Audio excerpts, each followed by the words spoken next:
Now, the Biden administration has approved a huge oil drilling project in Alaska. It is a major decision by the U.S. president that's drawn condemnation, flying in the face of his pledges to slow climate change.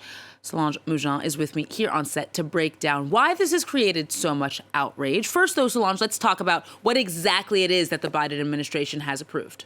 Well, located on Alaska's North Shore, this is the largest project, oil development project in Alaska in decades. The Biden administration has given the green light to 199 more wells in this 93 million hectare National Petroleum Reserve, which is roughly the size of the state of Indiana. It is the largest undisturbed wild tract of land in the United States. And the project will be operated by ConocoPhillips, which has been leasing government land here since 1999. Had the Biden administration not gone ahead with this, the drilling giant could have challenged a ban in court, which could have cost the government up to $5 billion in loss of profits. So the Biden administration decided to go ahead with this $7 to $8 billion project on 3 sites. Conoco had initially asked for 5 sites, which was actually okayed by Donald Trump, but then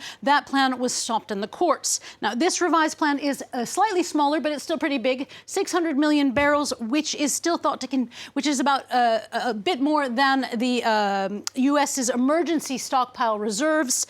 At its peak, when it's at its peak, it is expected to produce 180,000 barrels a day, and over 30 years, it will produce some 576 million barrels out of this reserve.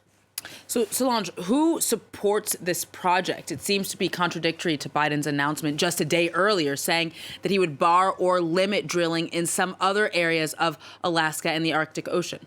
Yeah, indeed. This 124-page decision is at odds with Biden's climate pledges. But except for the town closest to the drilling sites, it still has quite a lot of strong support in Alaska. Now, as we see on Twitter, its state representative has praised it, as has its state senator, who says, "We finally did it, Alaska."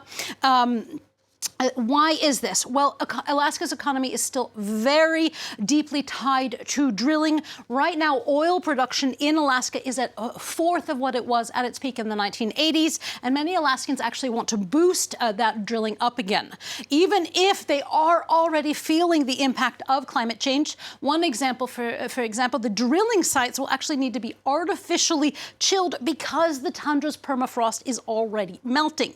But despite this, Conoco, and this is the carrot, Conoco promises that the plan will bring in some $17 billion in revenue to the state and communities and the government, as well as to over 2,000 construction jobs and 300 long-term jobs. So that's quite an enticement for Alaskans, even if they are feeling they're at the front line of climate change.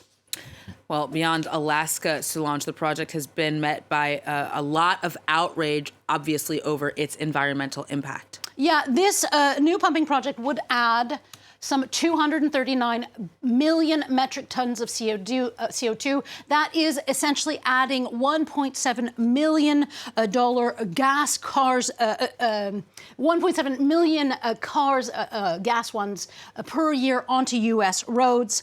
That's the equivalent. For environmentalists, Biden has broken his promise, his campaign promise of no more drilling, and he is undermining for them efforts to move away from fossil fuels. Now, as we can see on the site change.org, over 3 million people have signed a petition against this project, and the move could also alienate young voters. Some 20 million views against the Willow project, and many young TikTokers are actually sending Biden letters of sorts of their disillusionment. Let's take this one, for example,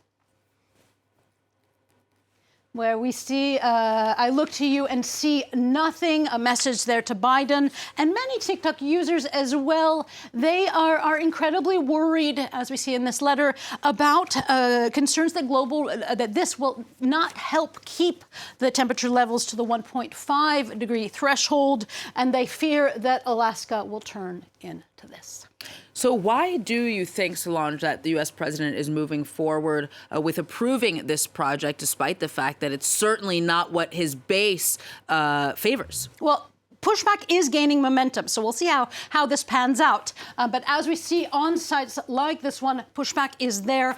But nonetheless, Biden is hoping that this U-turn of his policy, of some of his policies, will help him nonetheless. He wants to be reelected in 18 months, and he believes that painting himself as a moderate is the only way to do that. Biden knows that he can, potentially with this plan, say to Republicans, "Hey, I'm the middle ground man." But he also knows there's a correlation between the increase of gas prices at the pump means an increase in his disapproval ratings, but nonetheless, this move does come with risks, not just for the planet, but also.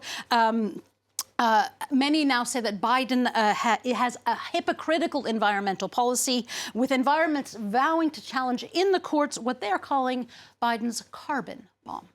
Solange Mougin, thank you very much for that roundup of that project.